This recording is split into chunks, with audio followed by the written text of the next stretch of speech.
Welcome to the Friday Nights. I'm Jason Sandberg. Fellas, I had a fantastic week.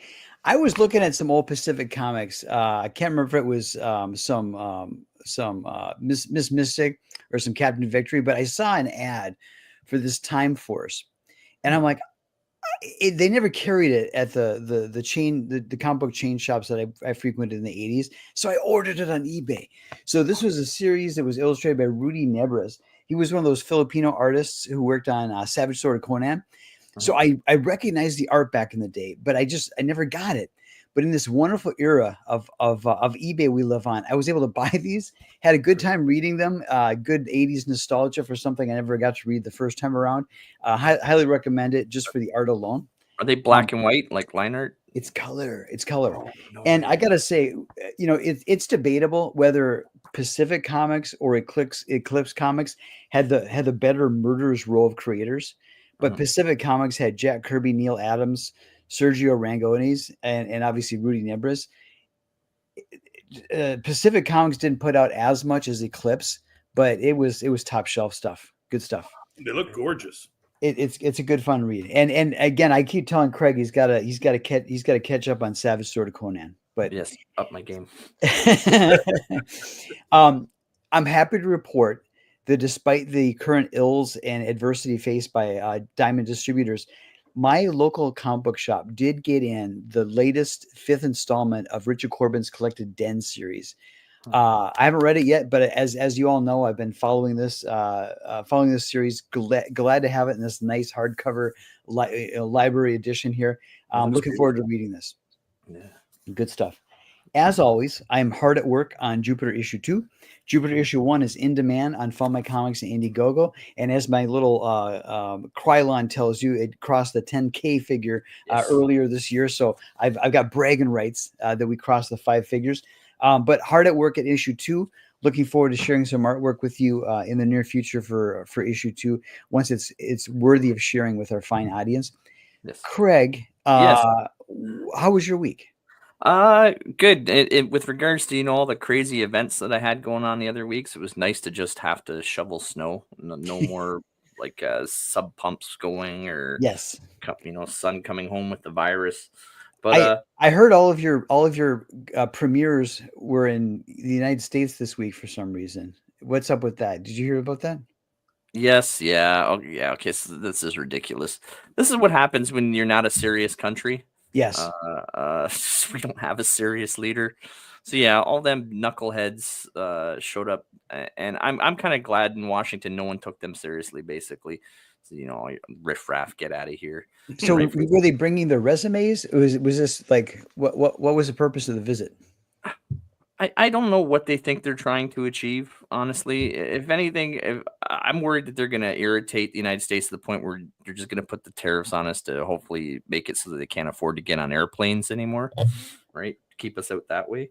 But yeah, it's ridiculous. I just pray that our elections still sort of work out, because unfortunately our far lefty parties have actually been taking advantage of this because, I'm not going to knock my fellow citizens, but they're easily influenced. And unfortunately, the communists or the socialists or the liberals or whatever you want to call them, they've now found this newfound patriotism. And it's Donald Trump bad. And unfortunately, a lot of people are jumping on this bandwagon. So, Tom, when you saw the headline saying that the Canadian premiers were all in Washington, did you think that was their like a hockey team? The Canadian premiers? I did. You can imagine my chagrin. Okay, Craig, what else happened this week? Okay. Yeah, so for my books myself, and again, I'm just trying to ignore the whole thing at this point. But yes, Silence Too Good issue 3. So I am working my way through this one. Good stuff. As well as I'm starting to read John Longbox's Heroic Tales #1. So yeah, I'm hoping to have these two finished at least by the end of the weekend. Good stuff. Yeah, that's my reading for the week, and I've just been, like you said, outlining issue 5 of Soltac. So I'm looking forward to getting to work with that with my artist next month. Very good, very good. Tom, before we get into the festivities tonight, I do want to pass along my condolence to you regarding the sadly departure, the untimely demise of our good mutual friend Mitch Kumstein. He flew too close to the sun, was putting too much stress on himself. You have my condolences at his passing. Well, he was out there night putting. Yes, You know, he lost all perspective. he did. He did. You know, you have to live to work, not work to live, or vice versa. You work to live, not live to work. That's right. So, anyways, we passed along our condolence to Mitch's family. We wish you the best in your mourning, your period of mourning, and so forth. Keep reaching for that rainbow, Mitch. Keep reaching. But Tom, how was your week? What's up with you? Good week. I don't have anything to show in terms of what I'm reading, but I can. I'm looking at the shelves behind you, buddy, and I think you got plenty of stuff. Yeah, if I were snowed in, I've got no shortage of because I back quicker than I can read. Right. So I got piles on the table. But I'm currently reading Josh Howard's Dead at 17. Yes. I never read it when it first came out. Yep. I'm a big fan of Josh Howard. I really like T-Bird and Throttle. I said Me at too. the time that it was like one of the 10 best CG books I'd ever read. I still think that. Yeah. So I'm kind of reading all the old Dead at 17 stuff. So I got the last time I backed him, I got it was like a compilation or a compendium, I should say. And then I can jump on with the new stuff. He graced us with his presence on this show. Great guy, and I'm hoping we see more T-Bird and Throttle in the coming year. Absolutely. But I also had a good week with my own thing because I just got the first half of the book lettered. Nice. And there's that moment when it's lettered when you're like, it's a comic book. You know, the images have the words, and I could give it to one of my kids and say, hey, look for spelling errors here, or look for something I did wrong here, look for any holes in the narrative here, and they can read it now. Yeah. So that was very exciting. But the book's coming along, man. Nice.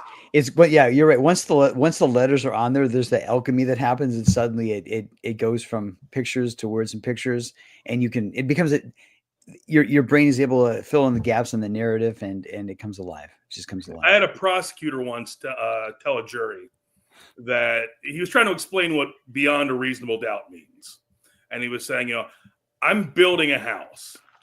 He was explaining how beyond a reasonable doubt is not the same as beyond all doubt. Yep. I'm building a house, and there comes a time when you can look at what I'm building, even if it doesn't have a roof on it, even if it doesn't have a door on it, you can still look at the structure I'm building and say, that's a house, And then he turns and points to me, and Mr. Tuttle over here is trying to tear my house down. But the same thing with the comic. There's a thing where when the letters hit, where all of a sudden it looks like a comic. Yep. Uh-huh. Absolutely. It's just magic. I said I got him. The first thing I did is I sat down. I read my own book. I was like, I forgot how good this was. Sometimes I'm so smart I scare myself. Mm-hmm. So due to some stuff that was happening on my end, people, we started later. There's 23 people watching live. There's not too many people in the chat. In fact, I think everybody in the chat is on the screen right now. So those of you that are catching up to us, say hello when you catch up to the live stream, and we'll give you some shout outs. But I don't think we'll hit the chat tonight. 23 people watching live. Craig, it has been a crazy week. What is the first news item of the week? Yeah, so I don't know if you've caught our show before, Tom, but we like to keep our show at 90 minutes, and then every week we basically look for 3 zany topics, something weird that popped in the news. I researched those topics today. Yes, and then I need to provide a caveat here. So our dear friend Craig says that they're zany and crazy. I like to consider them to be the overlooked stories of true import that the mainstream media doesn't deem worthy of covering.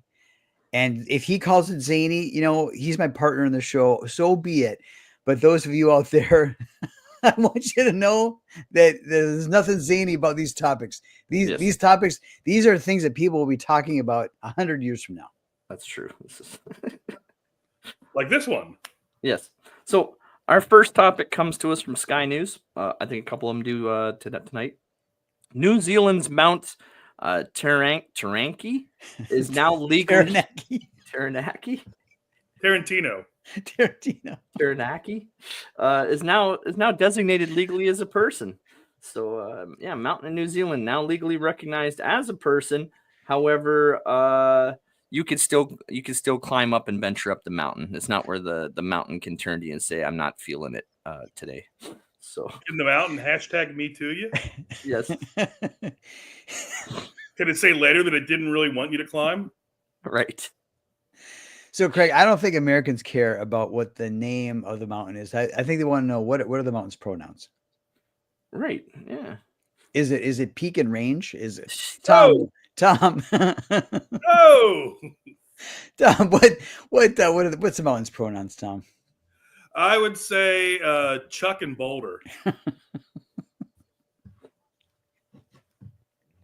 So, Craig, why did they do this? Why did they do this? This is still remnants of woke, hanging out, and someone obviously decided Maori, that their land wasn't being respected and mountain wasn't being respected, and that whole piece. So this has more to do, I think, with appeasement of certain people. I did a little looking into it. It looks like it was a deal with the tribe, and essentially the tribe's going to own the mountain, but the way it was palatable to them is if they said the mountain owns itself and we are the stewards of it. And I don't know what the legal distinction is between being the stewards and the caretakers of a mountain that owns itself and actually owning the mountain. I think it might be a distinction without a difference, but as you say, it made the Maori happy. Right. Tom, does this mean the mountain can co-sign on a loan? Yes, as a matter of fact, it can. And I understand it's got a granite reputation.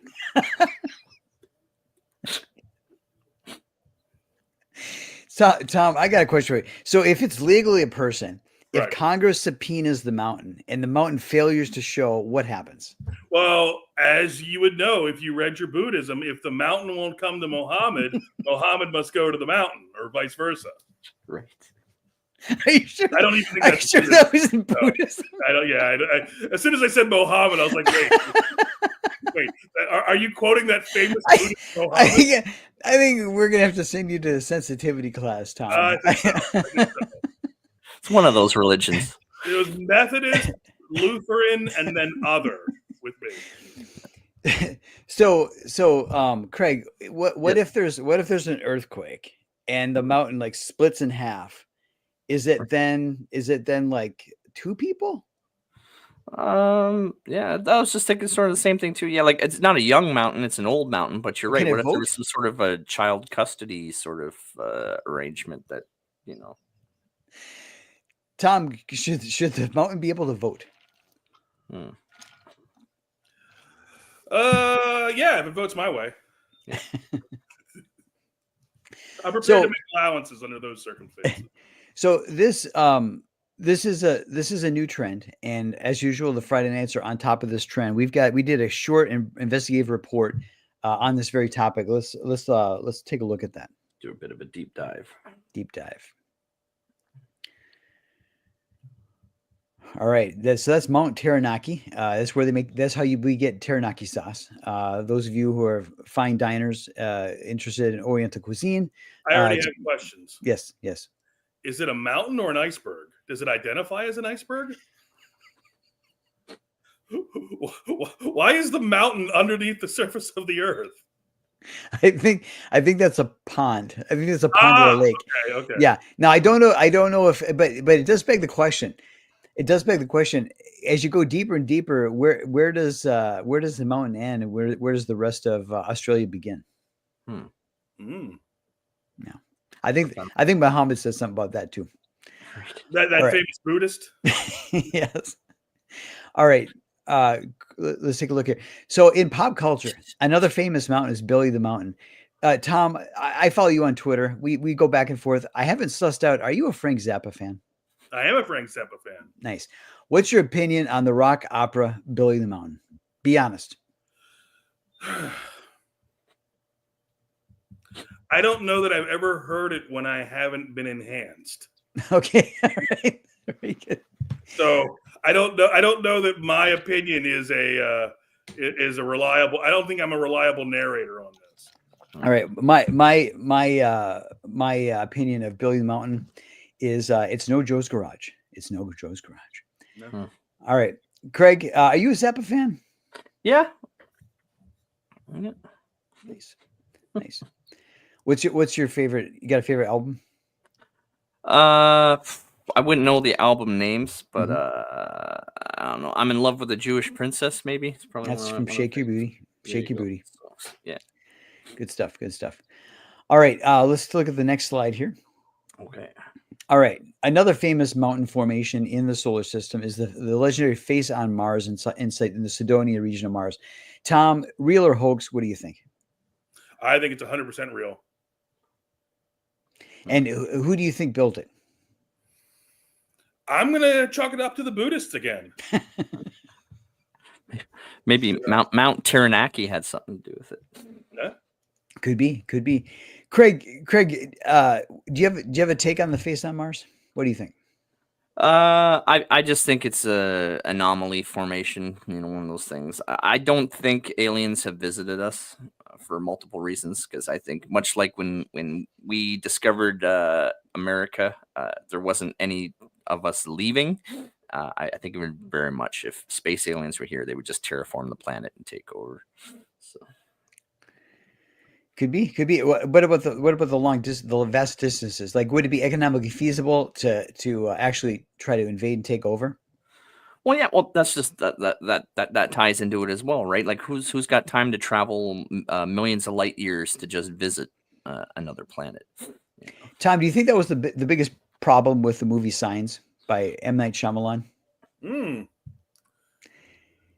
were a lot of issues I had with the movie Signs, but I did not at any point question the aliens' motivation. I took that as an article of faith. But Tom, hold on. They travel billions of miles, right, to capture human beings to eat them. But human beings are like 2/3 water, and the aliens. Right. And they came to a planet that's 90% water to the surface alone. And they didn't realize it would hurt them. Yeah. Right. Craig, what if the Face on Mars is what happens after the M. Night Shyamalan ding dong aliens take over? Very well. There's no water except for the ice. Ooh. Could be. All right. Well, I think that in addition to the RFK, JFK, MLK files, I think we're going to finally find out what's going on with the Face on Mars this year. I think it's going to happen. All right. Let's look at the next famous mountain. Mount Rushmore. Mount Rushmore. Tom, have you ever been to see Mount Rushmore?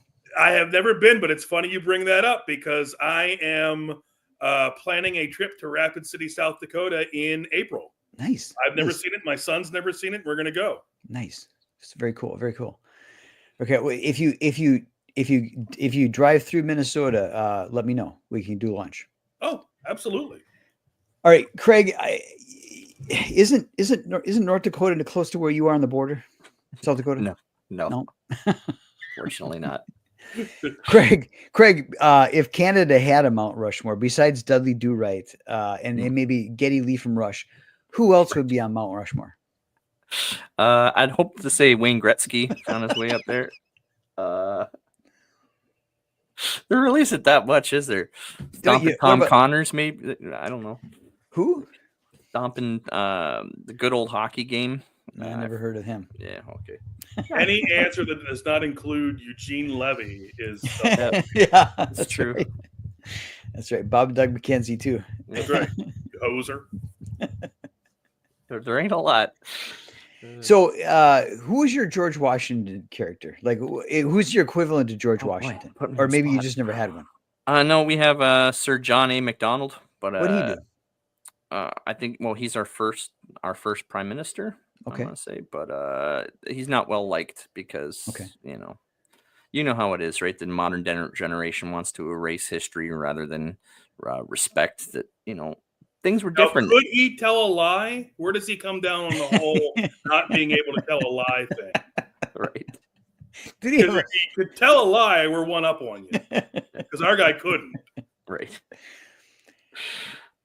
So who's this Hudson guy? There's like this big bay called Hudson. Would he be on your Mount Rushmore? The Hudson Bay Company?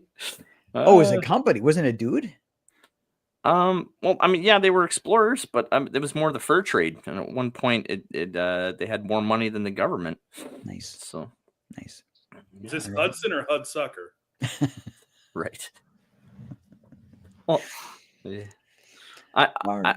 I, as you know, as with comics and everything else, I'm not super well versed. I don't pretend to be super well versed on things. So. I would have had a great joke because the well dressed sidewalk in front of the building is wearing Hudsucker. No one's gonna get that. No one's gonna get that. All right. Well, so this is Mount Rushmore as it exists now. Let's look at what Mount Rushmore could be on America's.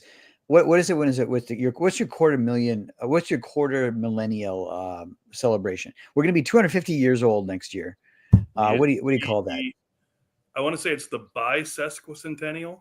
But let's go. Let's see what. There we go. All right, Tom. You want to lay odds on this? What do you think? Well, the mount itself is the state that it's in. Because funding was never finished. There is supposed to be a fifth head on the mountain, but funding dried up and they just left it the way it is. Who is it going to be? Who was it going to be? I don't know. Okay. But I do know that right in the space between Roosevelt and Lincoln, there was supposed to be a fifth head. So if funding's the issue and, Doge is freeing up a lot of funds. So, stranger things have happened. Could happen. All right. Okay. So, Greg, what's topic number 2 this week? Yep. Okay. So our second topic also comes to us from Sky News. It's a bit of an old story, but it just has an update to it. Man who lost 600 million pounds, basically $750,000 worth of Bitcoin in a landfill. He's now trying to petition the city to see if he can purchase the landfill. Because it's now like 90% capacity, and they're gonna shut it down and basically be done with the landfill in the next couple of years here. So, Tom, is this yet another modern day example of the proverb? Maybe it was a Buddhist proverb, maybe it was a Mohammedan proverb that one man's trash is another man's treasure. I think you're right. As I was reading up on this story, I was thinking about Steve Martin in that movie Parenthood, where the kid loses his retainer at some pizza place. Yeah. And they're in the trash, and Steve Martin wants to give up, and his wife says, that's worth $100. If there was $100 in this trash can, you'd keep looking. And I could only wonder, you're talking about 600 million pounds. It might make sense to buy a whole land heap. So Craig, did he have it like in an envelope with it said like Bitcoin password and like the maid came in and swept it into the what? How did he lose it? What happened here? Well, so I've thought about this too. Is this one of those situations where it's better to have not had it at all than to live the rest of your life knowing that you threw away nearly $1 billion? But no. So he was mining Bitcoin in the early days, 2013, mined something like 7,000 Bitcoin back before they were really worth anything, and had them on a computer hard drive, and then something about moving in with the girlfriend and having too much of the computer stuff lying around. She didn't like the games. Yeah, so took the hard drives, and I think she chucked them or he chucked them or whatever. But well, I also heard that he wrote the password down, but he wrote it in Ashley Biden's diary. And so there's some claim as to provenance. Correct. You think those would wind up at a computer repair shop or something? You think? But I don't know. I mean, I would just give up. I would just accept. I know that sounds crazy, but like you are not going to find these, even with permission to go through that landfill in the off chance. 20 years later, too, isn't there? Or 15 or something? I mean, there's been 15 years of accumulated stuff put on top of it. Yeah. Right. Thousands and thousands of pounds of refuge and garbage to go through in the off chance that maybe that's where your hard drives went. Like, how do you know that they weren't at the curb and the garbage guy said, hey, look at these things, and shoved them in the back of the car? He's got to dig through thousands of pounds to recover millions of pounds. So what if he does spend like 10 years digging around, and then by the time he's done, he's riddled with like tetanus and and all kinds, just like every kind of possible disease you would pick up from handling filth all day. But you know what? 600 million pounds. It's like Divine said at the end of Pink Flamingos. You know, Divine had John Waters made Divine eat dog crap, right? And someone said, "How could you eat dog crap?" And Divine said, "For what I made off that movie, it bought a lot of mouthwash." So 600 million pounds, you know, pays for a lot of scurvy injections. He might, maybe there's an angle where he sets up an eBay storefront. And as he's digging through this, and as he's excavating through this, he's finding stuff that he can flip on eBay, right? Oh. I mean, and maybe if he doesn't find the Bitcoin, maybe he still comes out ahead. Could be. But thank you, Aldous. John Waters fans forever. But I mean, as tragic as this is, I mean, I personally think you should just let it go. No good will come from pursuing this. I think a lot of good will come from pursuing. I'd be torn. So what help me out here. When did he realize, was he just kind of biding his time as Bitcoin went up, and he's like, I'm waiting once it hits 100K for Bitcoin. I'm gonna start. It is in the outro as well. Yeah, it was like a few years later once the price shot up to millions that he began to realize, then started looking for the key, and then realized. I think it was 5 years afterwards was when he first started the hunt. So, is big question though. Is he still with the same girl? I would say no. Probably not. No. But for 600 million, he can buy her back. That's right. That's right. All right. What's topic number 3? Sure. So our third and final topic for this evening is a bit of an interesting one. Comes to us from page 6. Motley Crue singers Vince Neil's girlfriend severely injured as private jet crashes into a plane at Scottsdale Airport. So this made the news this week.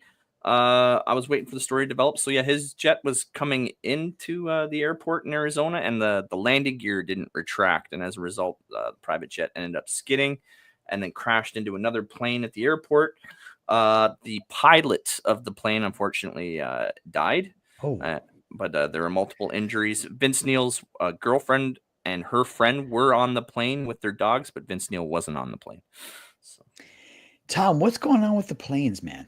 I was about to say, I've gone half a century with never having read a story about one plane crashing into another plane. And now that's all they're doing. And so, you know, I saw Airport in 1975 when I was a kid, you know, when the little Cessna or Cigna rather crashes into the cockpit of the 747. That shit can happen, man. Apparently. Mm-hmm. Or it's like Rise of the Machines, and it's not the machines taking over, it's the planes. Like Maximum Overdrive in the air.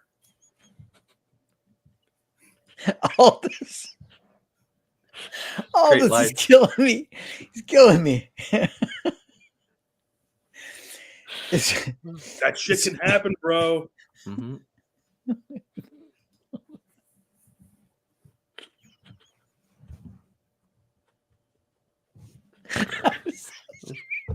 We gotta read those comments. We gotta read those. John's honored like a motherfucker. I can't. I won't be able to. Craig, you better read it. I don't think I can read it. I don't think I can read it in maintained form. Oh, I'm gonna go back through them. So there is no last story. What the fucking planes make.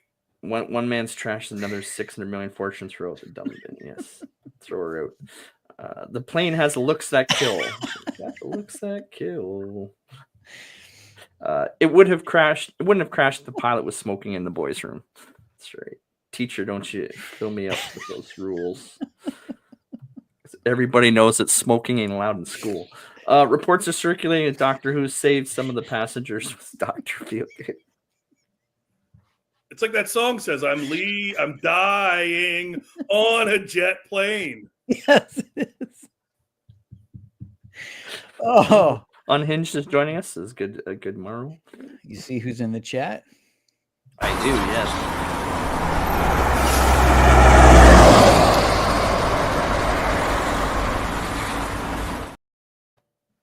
Ladies and gentlemen, that was Hojo in the Mythicals machine. Go back, Mythicals 1, 2, and 3. 1, 2, and 3. He said Motley Crue was his first concert, so that would have been back when Vince Neil could sing and perform, and you know.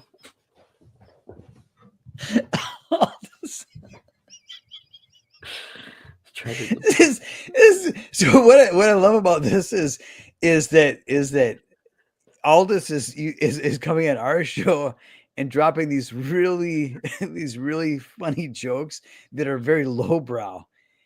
He wouldn't bring this material to his show. His show's too highbrow. So this is like where he goes to get it out of his system. So thank you, Aldous. Keep it going. Keep it Shout going. at the devil. Oh, that's funny. Tom, were you a Motley Crue fan? I was more of a Motley Lou fan from Hot Tub Time Machine. Yeah. Like I only like the songs with Lou Dorchin as your lead singer. If you don't know who that is, you can Google his name. No, I know. So Motley Crue been around for almost 40 years. My God, 40 years, over 40 years. Like the first one was like 1981. Just amazing longevity. So many great hits. Such an impression on the popular culture. And such a positive influence on young men everywhere that we now are going to do a little discography of some of the lesser known Motley Crue albums. Mm-hmm.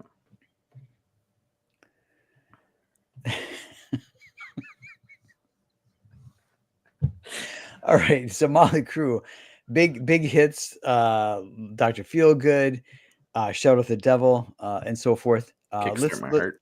Yep, there you go. Yep. And Too Young to Fall in Love. There's so many hard rocking songs. Let's take a look at some of the lesser known albums. No Refunds on Payback. This was their back to basics, gritty back streets of LA era in the late 90s. Tom, did you follow them at this point?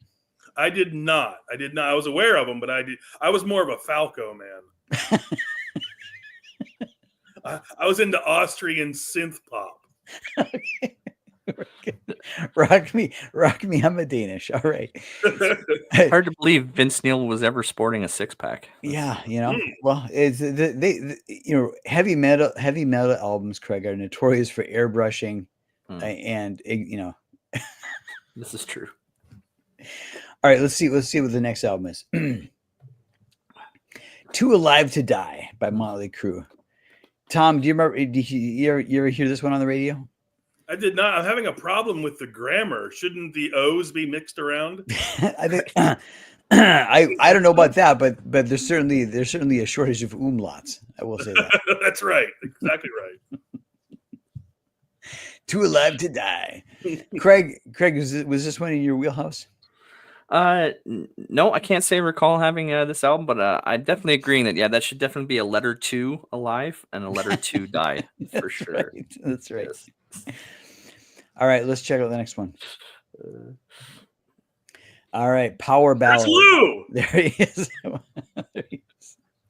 Power Ballads. Now you're singing my song. Now, some people think that Poison had the best power ballads. Everybody knows it was Motley Crue. Mm-hmm. Motley Crue had the best power. I think with that cover, you have to call it Motley Lou. Probably. All right, Craig, what else we got? Short Detention Span. This was their ode to hippie rock. They were trying to mix it up with some hippie rock, do some transcendentalism. They had gotten sober. Tom, did you follow them during this era? I did not. Craig, how about you? No, I definitely missed this age, the psychedelic age of Motley Crue. Can't please everybody. Then they let's check out the next one. Model Citizens. You guys get this album? This is their Buddhist phase, right? It was a Buddhist album. I think this was after they toured Japan. Okay. After they toured, I think it was either Japan or Singapore, and they said, "My God, this is so different from LA. There's nobody on the street passed out. There's no graffiti, and a bit of a change of pace for Motley Crue."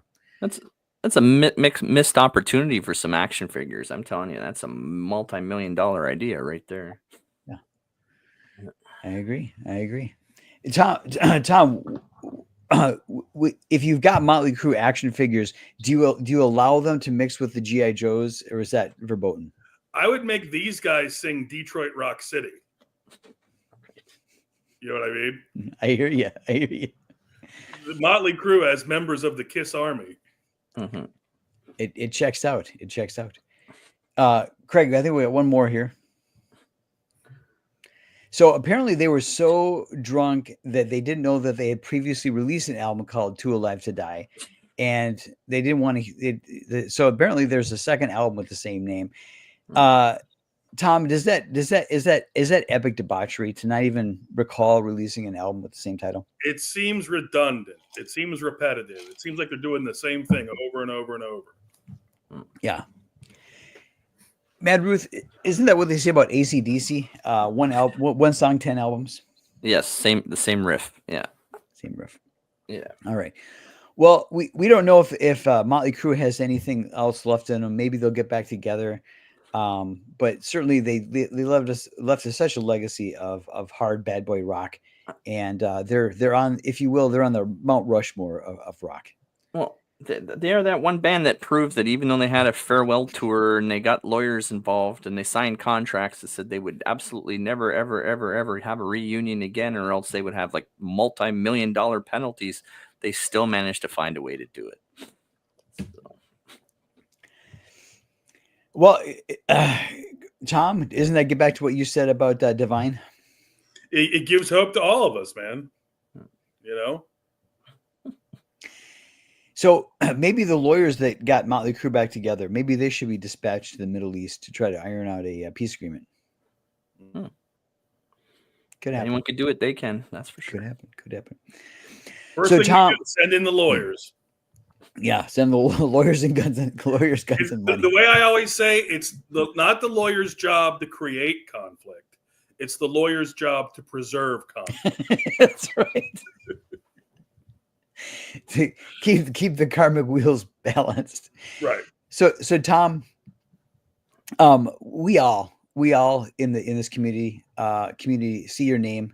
We see you out there signal boosting creators. We see you punching up in the chat. We see you being just a very funny, very entertaining personality. I do believe, is this the first time you've been on a live stream? It's not the first time I've ever been on a live stream, but it's the first time that I've ever done it where I'm on camera and all that stuff. Mm-hmm. I was telling Craig 2 JFK assassinations ago. This is November 22nd, 2023. I called into Ethan's. He did a stream going through the day's events in real time, and he knew that I'm a assassination buff. We'd all gone with Billy Tucci and a bunch of other guys to Dealey Plaza in 2014. Did the whole tour. We did the Ruth Payne house. We did Oswald's boarding house. We did the Texas Theater. Got to reenact the apprehension of Lee Harvey Oswald with Billy Tucci. One of us would be the cop. One of us would be Oswald. And then I have the dubious distinction of having been thrown out of the Texas School Book Depository. So Craig said, what happened? We all had a limo, okay, because we all wanted to go in the same car. And so naturally, I was drinking Four Locos from dawn. So by the time I hit the depository, I was, feeling no pain. And I still had a Four Loko with me. So, I brought it in under my trench coat. And I was being cool. I wasn't drinking in front of crowds. I wait till no one was looking, but like they say, it's better to ask for forgiveness than permission. Well, forgiveness was not coming either because some really old security guard got like all mad because I had you're not allowed to bring a Four Loko in the Texas School Book Depository. And I got you can bring a rifle? That's exactly what I said. I told the guy, my right hand in the air, I told the guard, all indignant, I go, my good man, this is hardly the worst thing anyone's ever brought in this building. And he didn't see the humor of it, so he got thrown out. So I had to like sit on the friggin' grassy knoll while all the other guys finished the tour. And then I may or may not or may have gotten mad and started doing graffiti on the back of the picket fence. But I was not the first guy to put graffiti on the back of the picket fence. Yeah. There was already graffiti there. All right. So next to Oswald was here. Oh. Right. But to get back to your question, so I was on that stream. Okay. That was wonderful tangent. That tangent was well worth it. Right. So thank you. Craig and I feel a little bit honored. We feel a little special in a charismatic way that you reached out to us to start. Well, I reached out to him. I saw his book. Book and I got excited. There it is. Yeah. Nice. That is Graham Nolan's cover. That is going to be on. I'm doing two versions. I'm doing a Grindhouse version and a haunted version. Okay. And basically, it's just my way of distinguishing the color version from the line art version.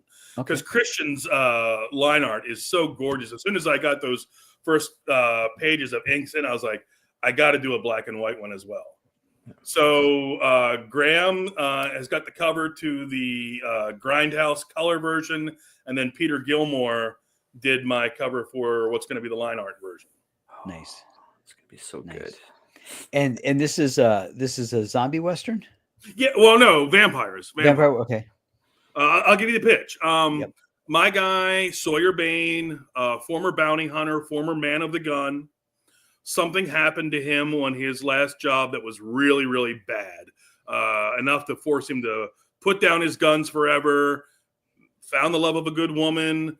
Found a faith he didn't know he had. Gonna live a quiet, peaceful life on a farm, growing things instead of killing things. And then one night he brings someone in out of the storm. It's the evil Carlos Gilberto. And at the end of the night, Bane's wife is gone.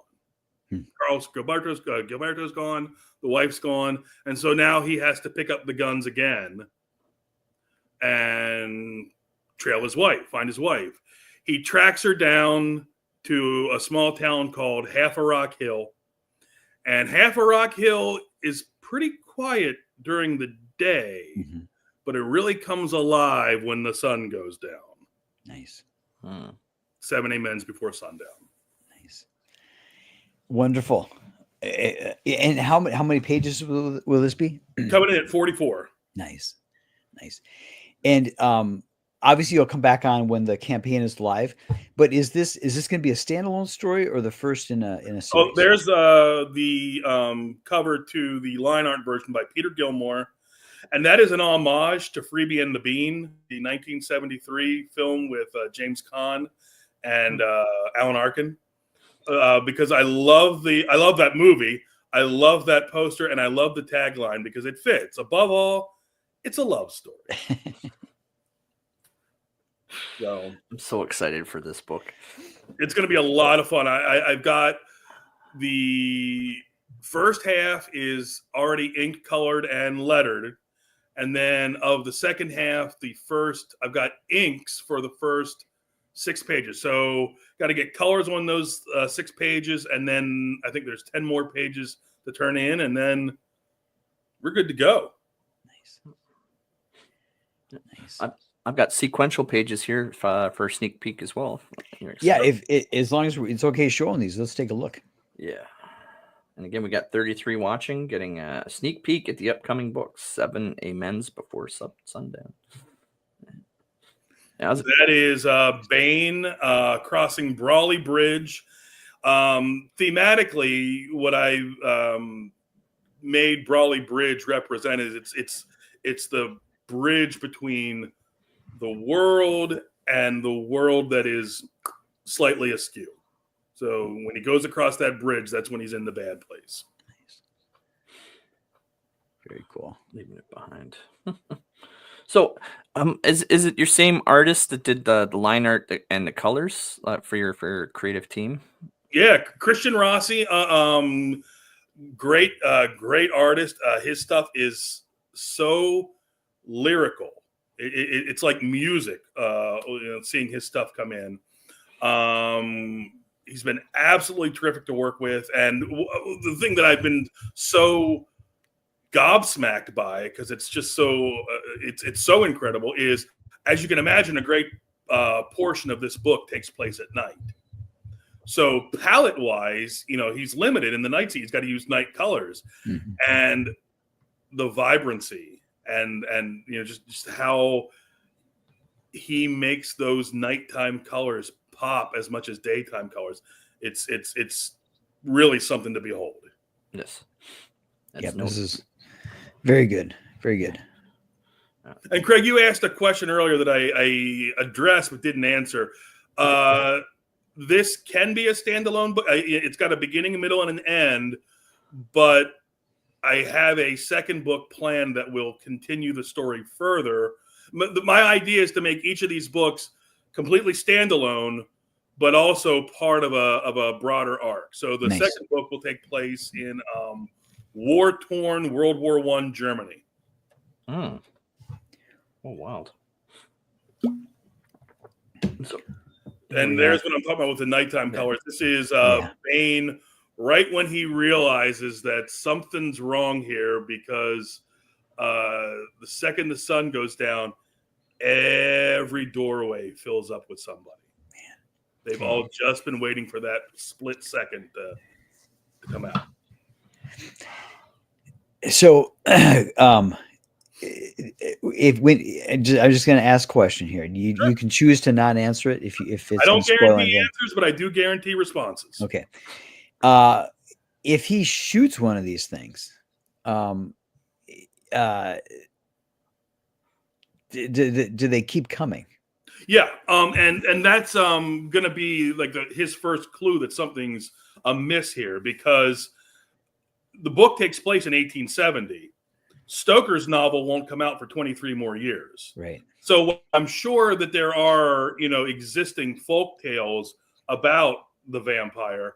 It's not as well-known a phenomenon or well-known a trope as it would be after Stoker's novel. Mm-hmm. So my guy has no clue what a vampire even is. But yeah, bullets, they hurt when they hit you as much as if you were human, but it's not a death blue. The undead or the undead. The undead or the undead. Now, there are things in this, in any vampire, anything, whether it's a movie, a TV show, you pick the parts of the lore you like, mm-hmm.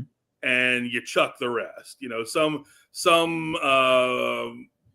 stories bring in the whole vampires can't cross running water thing. A lot of stories leave that one out. Some stories differentiate on how you yourself become a vampire. Is one blood or one bite rather, does that drain you and then you just turn? Or like I think Joss Whedon with the Buffy show kind of made popular the trope that they kill you by draining you, and then if they have you feed from them, then you become infected. Yep. So I mean, I think that's all. To the extent anything is industry standard, I think that's an industry standard trope these days. After mm-hmm. what Buffy was like, 30 years ago. Yeah, it's crazy. But yeah, there are a lot of things over the course of the story that will take a vampire out permanently. But bullets, sadly, are not one of them. And bullets, again, sadly, are the only thing my guy knows. Yeah, I got to imagine there's going to be he's going to have to wrap his head around. When he shoots somebody, he doesn't get the response he expects. I imagine he's going to have a huge paradigm shift, and that's got to be it's going to be wild. It's going to be he's a very practical fellow, though. He doesn't spend a whole lot of time asking why. He is more, what do I do with the facts that I have at hand?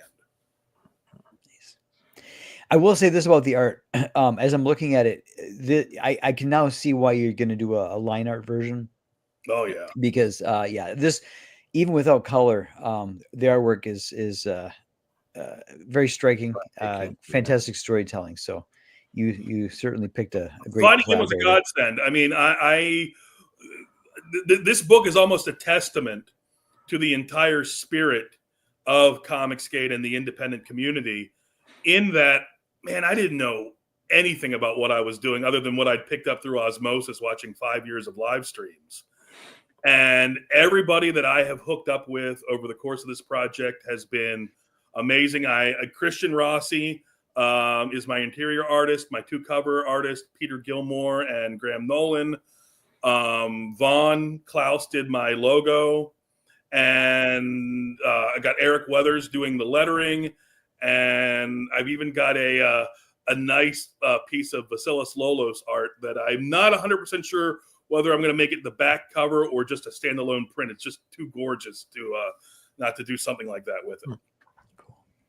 Offer as like a stretch goal, or there you go, a separate print or bookmark, or there's all kinds of things. Yeah. Oh, this book is like the Great American Melting Pot. I have drawn from the community, and the community has been unbelievably gracious and welcoming. Well, we were talking too while we were backstage about just Western comics, like even Western movies. It's such a cool genre that isn't being done a lot. And I said, like, the market's oversaturated with the sci-fi books. It really is, even though mine's own. But I'm just excited for a Western vampire book. But this is exactly what we need, in my opinion. So, well, I love the palette. I mean, you can tell any story on a Western. On the palette of a backdrop of a Western, it's like 10 years ago, 20 years ago, when the post-apocalyptic thing became popular. I mean, the Western was doing all that stuff before the post-apocalyptic canvas came along, right? But can we see another page? Yep. That is Bane at his weakest, facing down 3 townspeople. Yeah, I love it how the vampiristic qualities, they're there, but they're not over exaggerated, and they're just eerily right on the kind of the periphery. That's what I was going for, and Christian delivered to a T, is we as the reader can see that there's something different about these guys. But if you're in the world, if you're Sawyer Bane himself, they look like people to him. Mm-hmm. Pale people, but people. Very cool. And I noticed there's no children, right? That's another, if you go into a town, even though it's in the middle of the night, you would expect to see some kids, and that just kind of adds to the eeriness. There may or may not, or may be a child that is central to the entire plot. Intriguing. Yeah, I'm so excited for this. So there was a possibility to sign up with the show, but I think he's given us enough. Thank you so much, by the way, for giving us the exclusive with all this artwork. Oh, absolutely. But the sign up, I believe you're going to move that to March 1st. I'm looking at March 1st for the sign up date. Yeah. And it will be exclusively on Fund My Comic. Oh, wow. Oh, that's fantastic news. Cool. Yeah, that makes us happy. Like, Luke's been working his ass off on that crowdfunding scene. That truly is an independent scene for all creators. Absolutely, he's done great work. This page isn't colored yet, but I had to because it is Valentine's Day, and above all, it is a love story. I had to show these 2 crazy kids at a well, I can't call it a happier part of their lives, but a part where they had more regard for each other.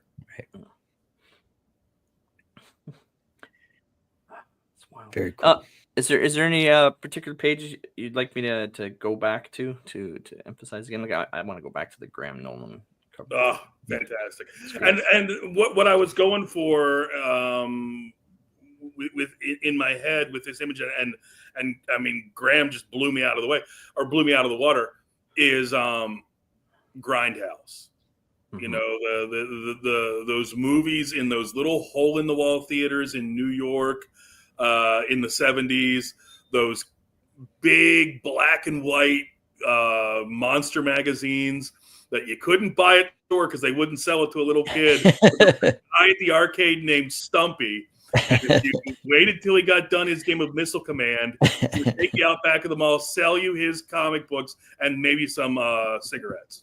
And I mean, that's Grindhouse. That looks like it could be a poster from 1968, man.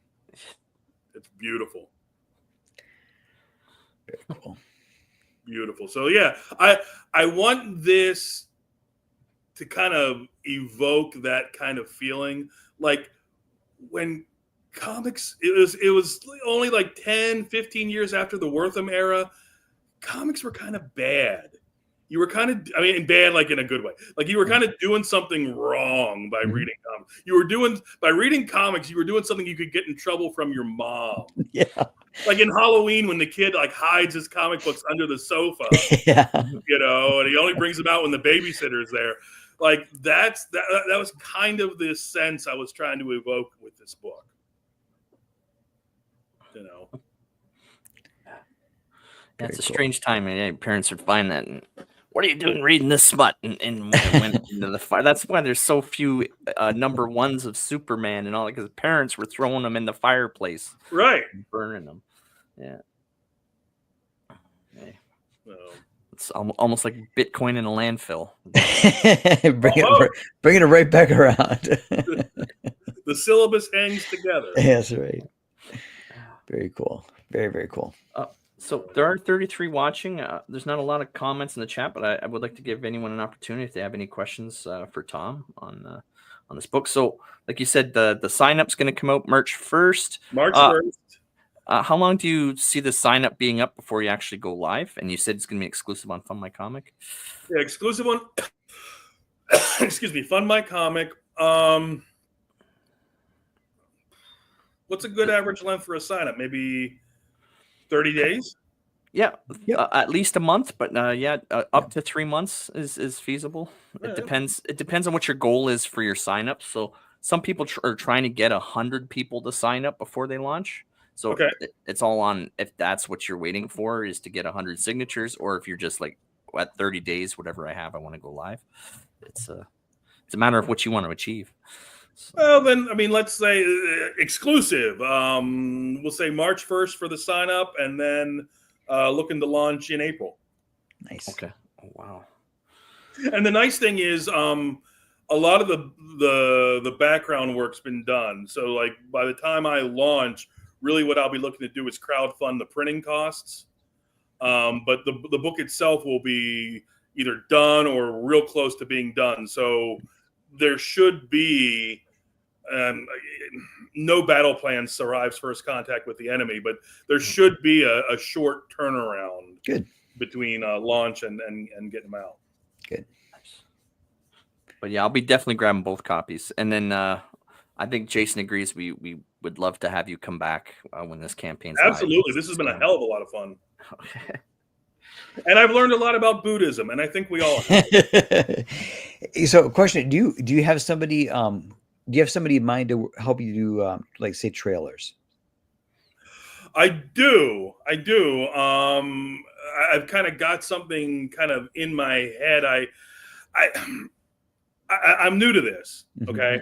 So one question I have, and I'm positive the answer is not going to be a good one, is like, how much does it cost to license a song? Because there's a song that I would love so much for the trailer, but if it's prohibitive, I don't want to do it.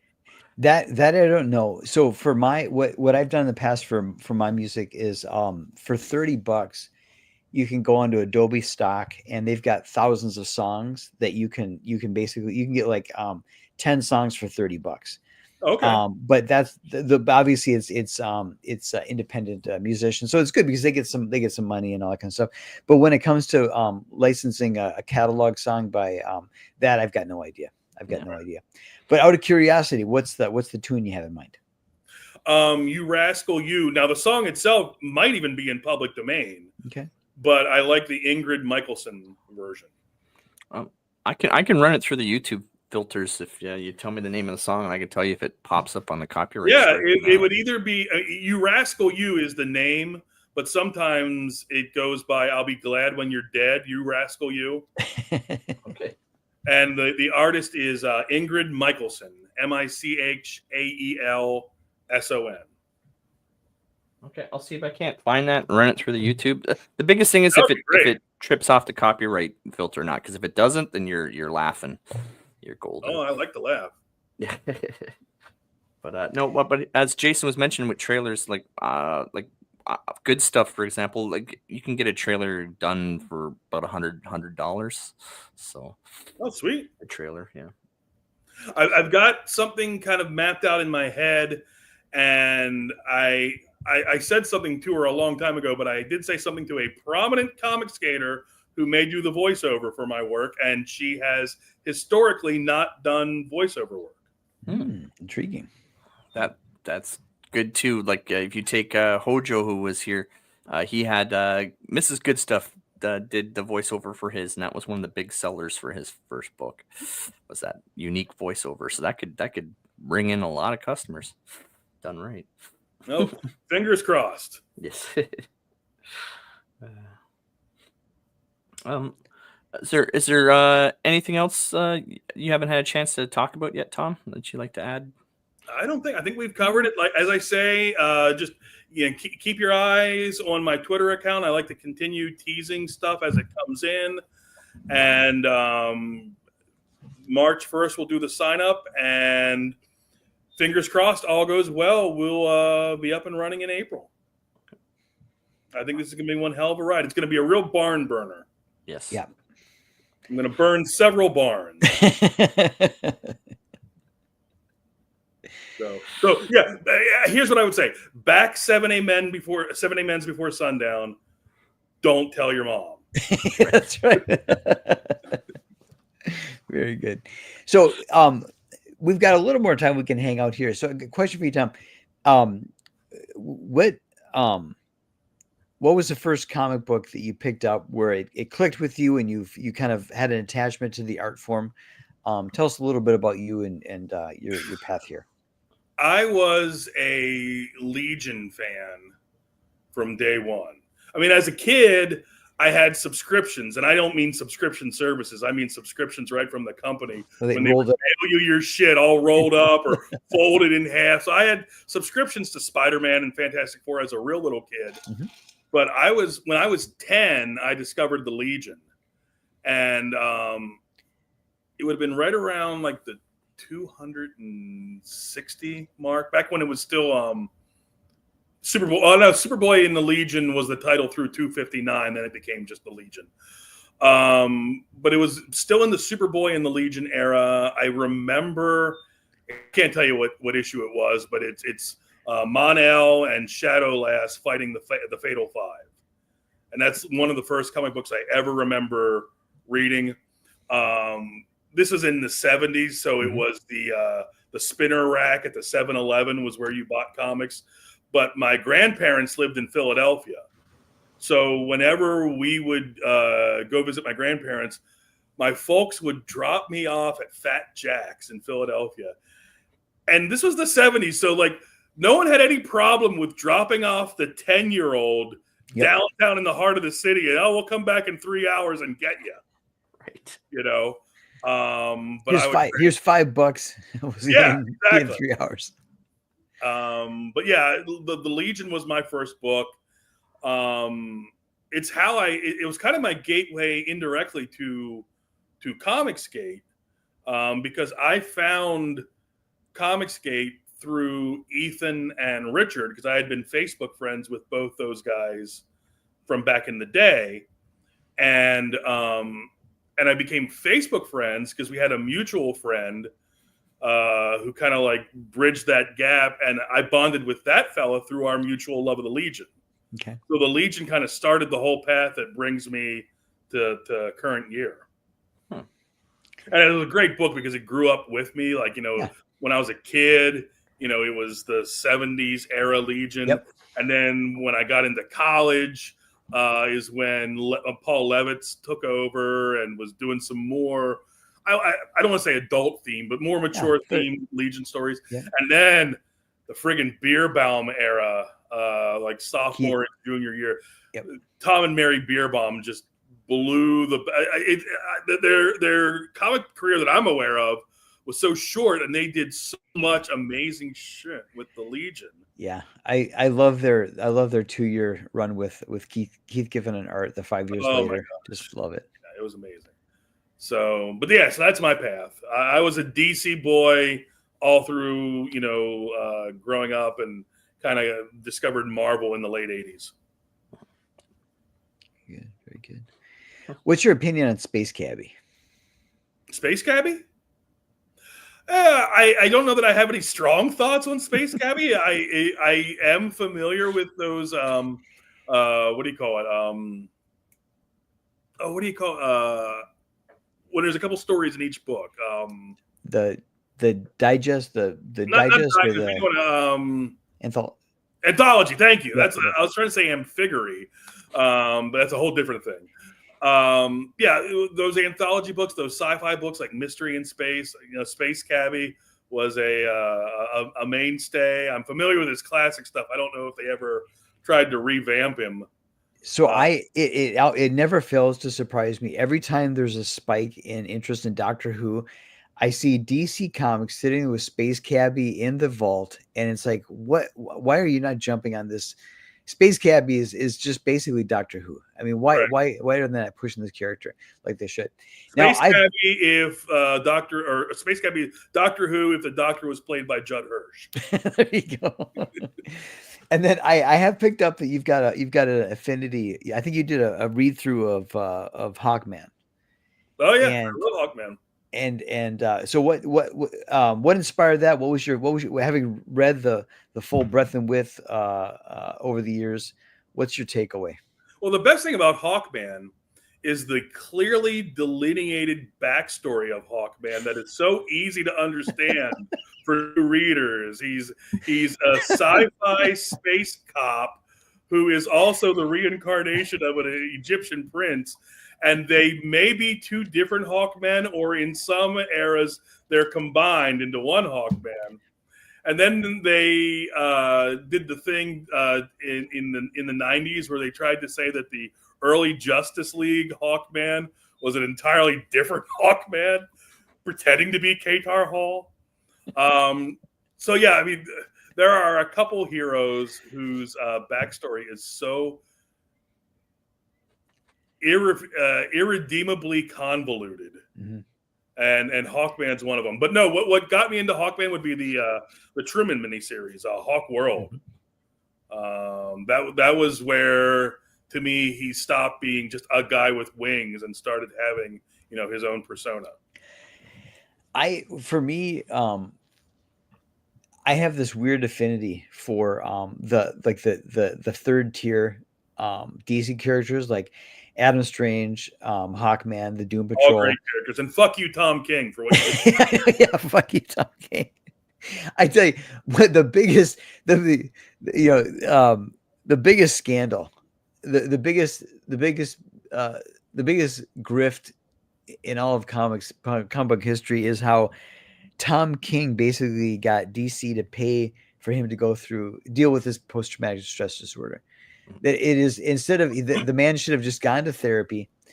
Instead of going to therapy, the man basically connived a way to get paid to publicly go through therapy. It's a scandal. I'm just a good Methodist boy. Okay, I was completely unaware of the archetype of the mommy dom until I started reading Tom King comics, because every Tom King comic features the strong mommy dom mother figure who bought. Even Tom King's Batman was a guy who was led around by the mommy dom. So, he's self-inserting. He's inserting what he knows. That's what apparently. And he was a CIA guy. I mean, aren't they supposed to be tough? Shouldn't they be tougher than me? Right. Yeah. Depends if he was just an analyst, right? I met Tom King once. We were down in Baltimore for the Baltimore show, and we all ended up at the same hotel bar. And I knew Ethan and Billy, and so I was sitting with them. And Tom King was there, and I didn't know who he was.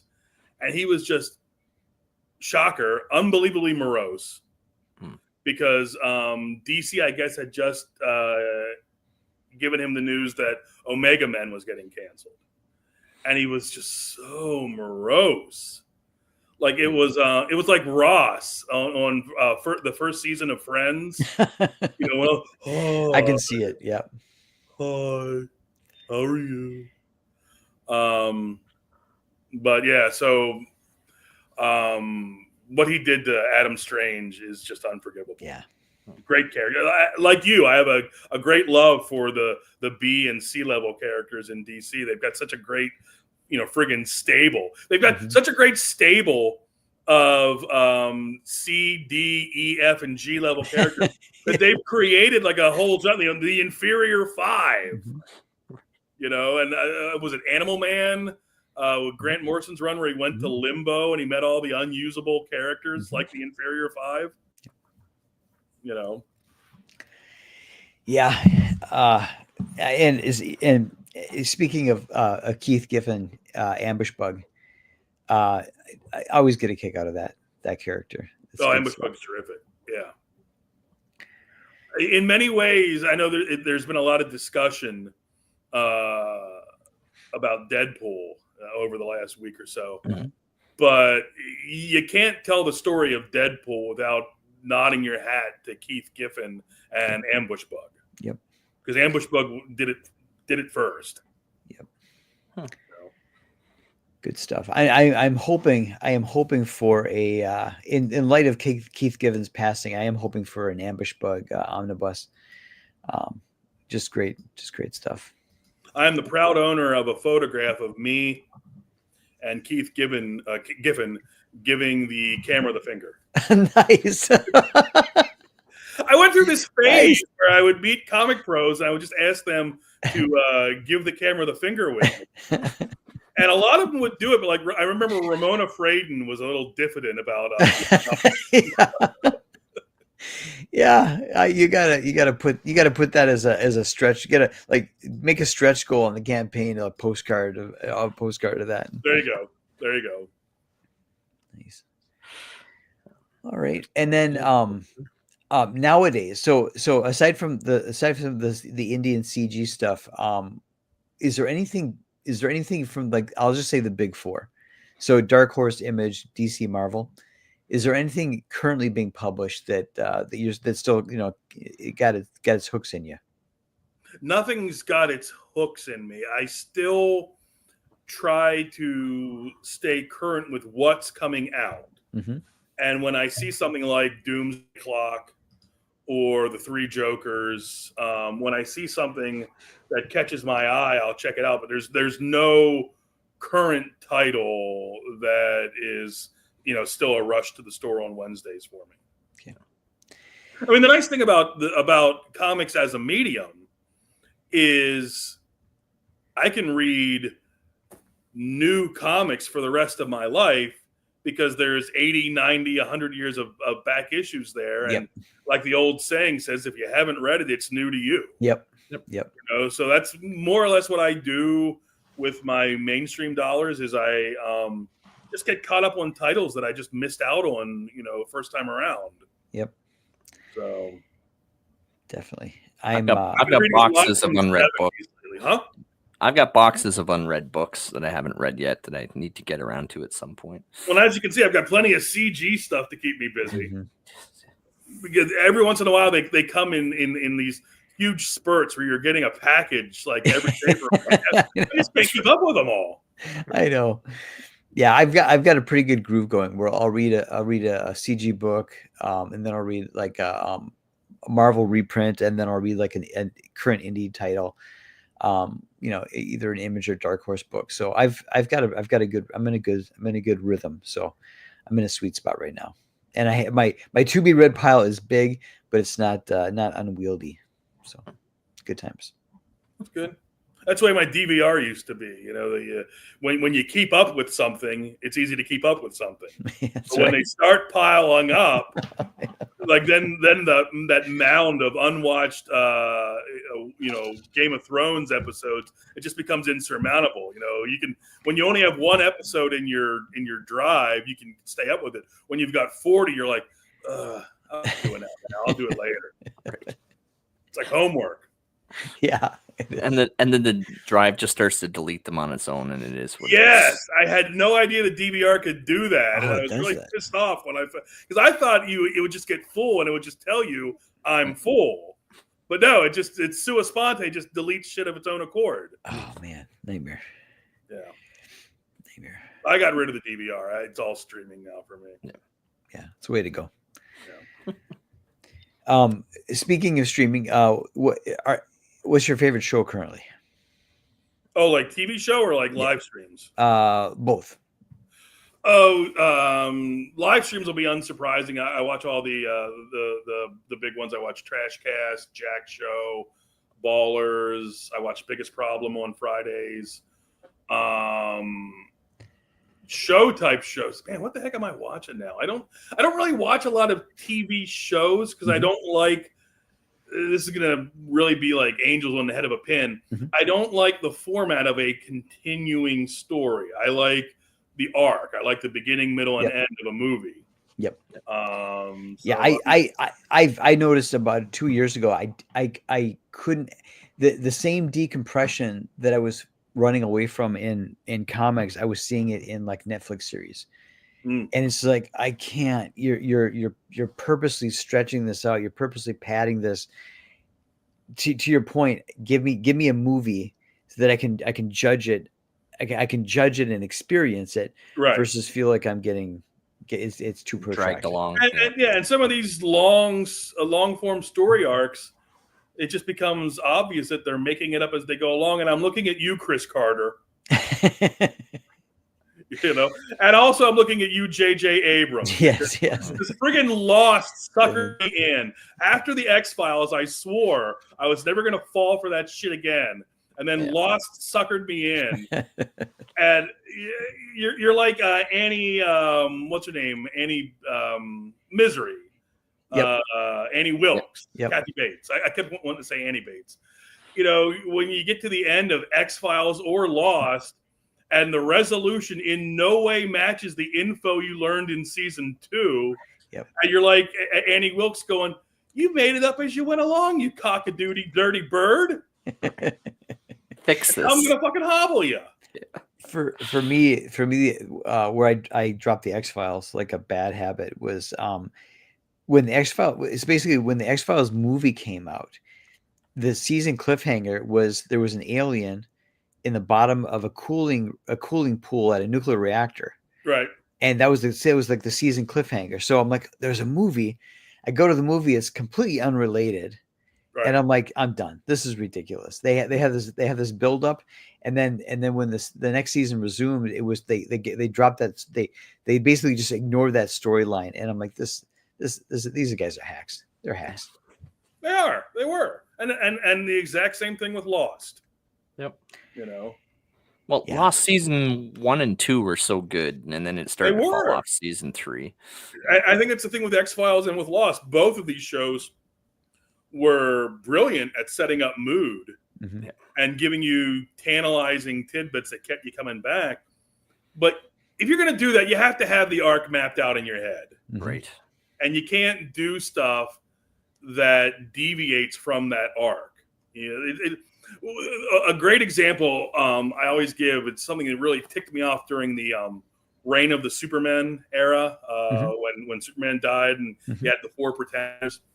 The thing that always irritated me the most was, remember, it's It's the last son of Krypton, the Eradicator. Mm-hmm. It's the Man of Steel. It's the Cyborg, and then it's Superboy. Mm-hmm.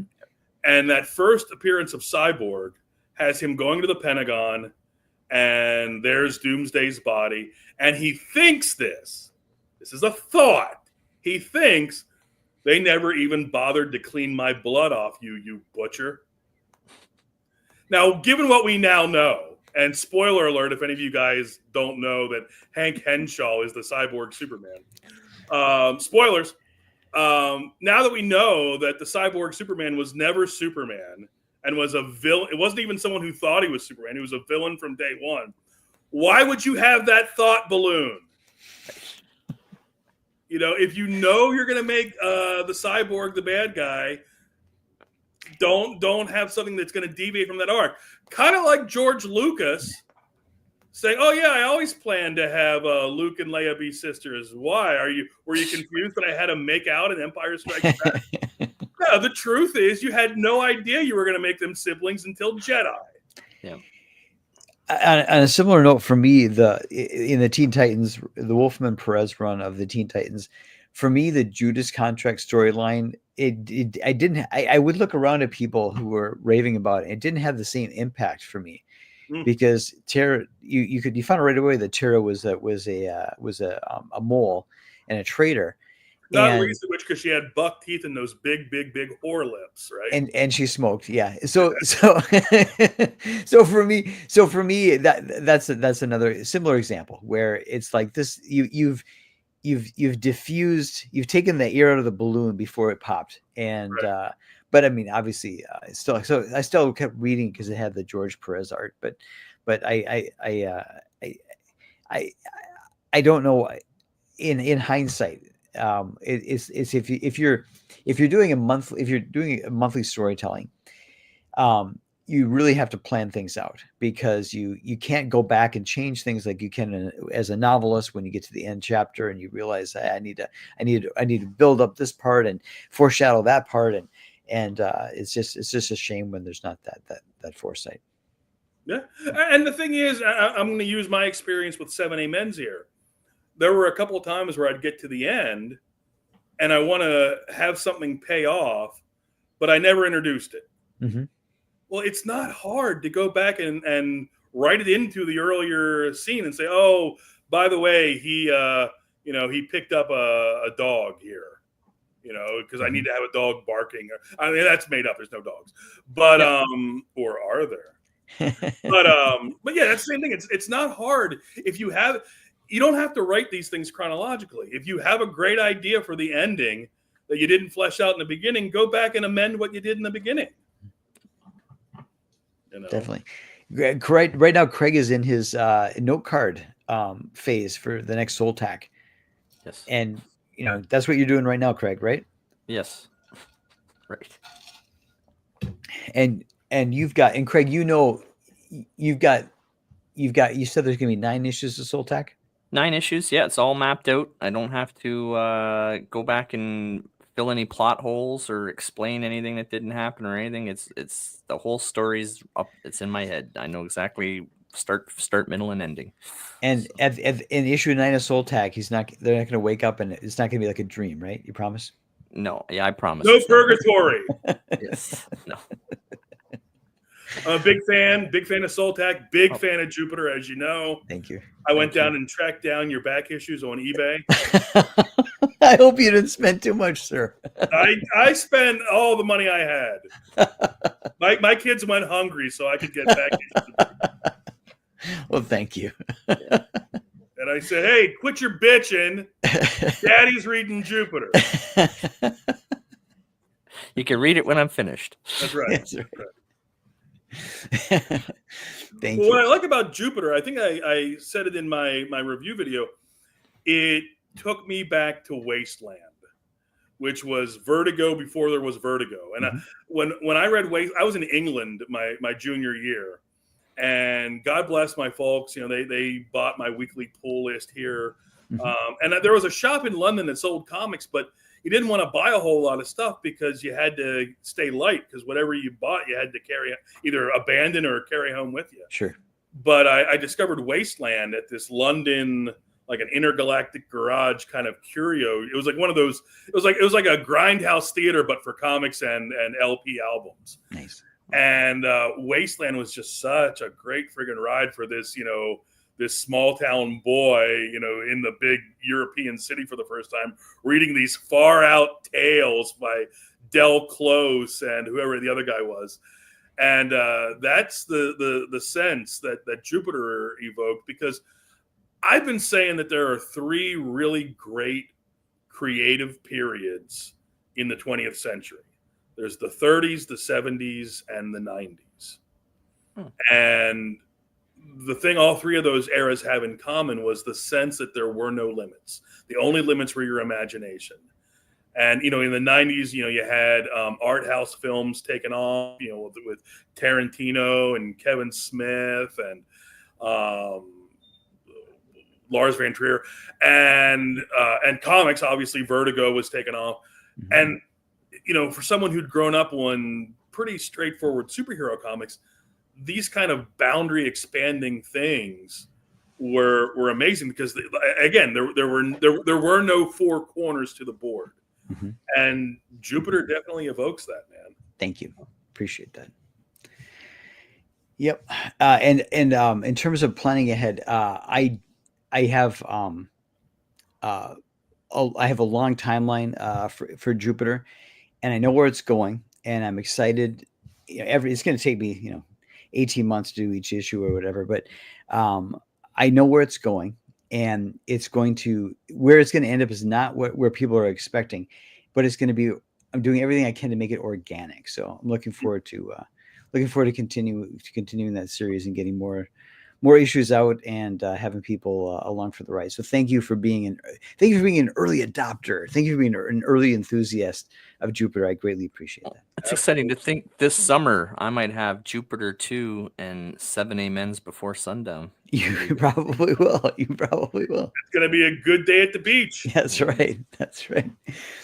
All right. So, Tom, definitely come back. And when the book is live, for having me, guys. Looking forward to backing it. And keep up the good work out there. You're a hoot to follow. You're always great, entertaining takes. I blame it all on the coffee. That's right. So, Craig, do you have any parting words for the weekend? No, other than I can't wait for the summer to get here. I'm already done with winter. I'm done with shoveling snow. I don't know if you have a lot of it to deal with there, but I've maybe had to shovel 5 or 6 times. It's always been just a couple inches, but it has been cold. I mean, it's been like 10 or negative 10. It's either been 10 or negative 10 every day for the past 2 or 3 weeks. So I can see March on the horizon, and behind March is April. So I'm not out, but I'm down right now. But it's coming. I can see spring is on the horizon. But yeah, it's been cold. It's been real cold. It's getting old. It's getting old. But so we had 33 staying with us throughout the whole show. Thank you so much. Thank you, Tom, for joining us and giving us a sneak peek at your upcoming book. I'm so excited. I may have jumped the gun a little bit because I didn't ask if you had a mailing list or we had launched. I just seen it. I was like, do you want to come on the show? But well, you know what? It whets the appetite. Yeah. It gets you warmed up. It wouldn't be a Tom Tuttle show if I didn't quote Hamlet. This visitation is but to whet thy almost blunted purpose. Hamlet, are they making a sequel? I heard they're making a sequel to Hamlet. There is actually a sequel. What's the guy's name who was in Get Him to the Greek? Russell Brand. What? I think did a Hamlet too. Yeah, it's obviously not. It's like it's based on like some high school production of Hamlet. So like it's not an actual sequel to the story. Okay. Because everyone's dead at the end of the story. But yes, it's the truth. Yeah, I gotta watch that movie. I'll have to hunt that down. What, Hamlet 2 or Hamlet? Hamlet 2. I would recommend Hamlet. Yeah. I'm not going to recommend Hamlet 2. Now, do you go with the Kenneth Branagh or the Mel Gibson? I will say, because I've seen all the film versions, including the Grigory Kazintsev version, which I think got featured on Mystery Science Theater 3000. Everyone's got their own pros and cons. The Branner version is notable because it's the only film version of the entire text. And there is a lot of geopolitical shit going on in Hamlet that a lot of stage directors and a lot of film directors cut because they want to focus on the family drama. And you can do that. You can make a great production of Hamlet just focusing on that family, Hamlet, Gertrude, Claudius. But what you lose sight of, and you get it in the Branner version, is these aren't just three people. These are the three people who make the decisions that affect the entire nation. And their family falling apart is having a direct impact on the health of the nation, on the health of Denmark. So that's what the Branner version. Now, Mel Gibson, the Mel Gibson thing, my biggest objection to Gibson is Franco Zeffirelli. There's nothing wrong with Gibson's performance, but the Zeffirelli film, I think, comes in at like 90 minutes. If you're doing a production of Hamlet that can come in at 90 minutes, you're cutting a lot of shit. And some of that shit's going to be vital, you know? So, again, everyone's got their own pros and cons. I'm a fan of the Kenneth Branagh. So Kenneth Branagh is amazing in everything he does. Everything he does. Good stuff. Good stuff. I can't go through a launch day without at some point quoting the St. Crispin Day speech from Henry V. You know, on this, we few, we happy few, we band of brothers. You know. But I was gonna say, so we have an outro to the show that I'll play. But you're welcome, Tom. When after the outro and it comes off live, we usually pop back in, so you're welcome to join us. Oh, sure, yeah, I'll hang. Okay. All right. So everybody, thank you for hanging out with us. Thanks for kicking off your weekend. Sorry we were late tonight. Everybody have a fantastic weekend. Those of you watching the replay, keep an eye out for Tom. Follow him on Twitter, and then stay tuned for his campaign coming in March, or the sign up coming in March. Yeah, keep an eye out for that mailing list, March 1st. All right. And it's Valentine's Day, boys, so stay away from those nurses. Have a great weekend, everyone. A man in search of his lost Bitcoin fortune wants to buy the landfill where he swears it's buried. James Howells, a British IT worker, mined 7,500 Bitcoins in 2009. Its value, of course, blew up after that. In 2013, when the Bitcoins were worth around $7 million, Howells made headlines when he revealed to the public that he lost the ability to access the Bitcoins. He accidentally threw out the hard drive he stored the key on. But Howell believes he has a good idea of where his hard drive might be. In a landfill operated by the city of Newport, South Wales. City officials told Howells that if his hard drive is there, it's buried under 25,000 cubic meters of waste and earth. With the landfill approaching capacity though, Howells wants to buy it so that he can start his search. And you know, it's not the first time he's tried to get access to the landfill. He asked the city in 2017 to let him dig for it. They said no. They didn't want to encourage a treasure hunt. He proposed to the city in 2021 a 25% stake in the fortune if they let him dig it up. They again said no. And in 2022, he proposed Boston Dynamics robotic dogs do the digging for him. The city of Newport wouldn't budge. Part of the city's concern is due to the safety issues and ecological hazards that come with digging up a landfill.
Elon Musk is such a two-faced turncoat traitor because he was a climate champion. And he sold himself out for a buck and some power. Don't follow that guy. That guy doesn't even have his original accent anymore. Don't follow him. Don't listen to him. We're the ones who we have to believe in. We're the ones who we're waiting for, and we're the ones that have to move forward together. We're going to talk there. All access. We're members of Congress. No! Fuck off!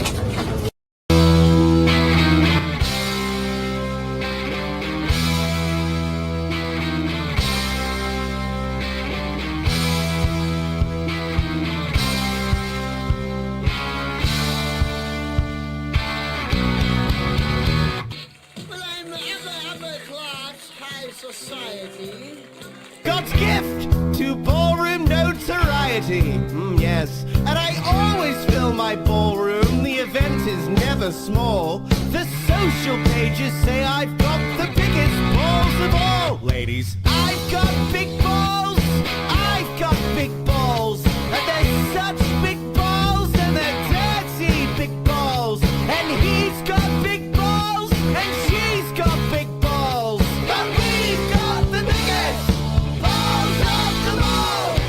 These are some of the insane priorities that organization has been spending money on. $1.5 million to promote gays, lesbians, and trans in Jamaica. $2 million to strengthen trans-led organizations to deliver gender-affirming health care in Guatemala. $43 million on a gas station in Afghanistan that had no customers. $20 million for Iraqi Sesame Street. $4.5 million to combat disinformation in Kazakhstan. Over $6 million for men who have sex with men in South Africa. $2 million for Moroccan pottery classes. $2 million for sex changes in Guatemala. $47,000 for a transgender opera in Colombia.